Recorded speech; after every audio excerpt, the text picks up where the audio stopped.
Hi, everyone. Today we're going to be talking about the function find a time within Google Calendar. So to use this, first you're going to create an event, and then we're going to click more options, and that will bring us to this screen. Now you'll notice about halfway down the screen, there's the find a time option. We're going to click that, and that will change the view on our screen.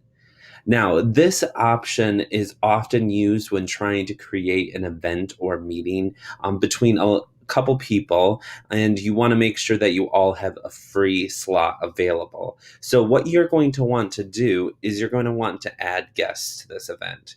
So, you can add those in, and as you add them, you'll notice that their calendars will pop into your screen as well.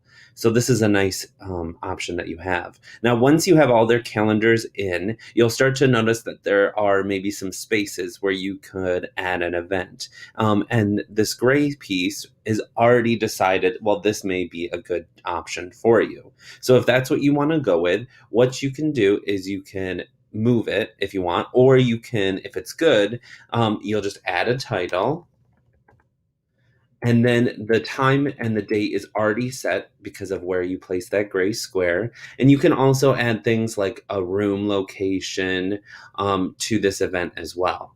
Then you're going to click save, and you'll get the option if you would like to send them an invitation email. You can click send or don't send. In this case, I'm going to use the don't send. And then if you have anyone outside of your organization, it wants to double check that that's okay with you. And so then you're going to click invite external guests, and that will create that meeting time for you. I hope you enjoyed this short tutorial on the function find a time within Google Calendar.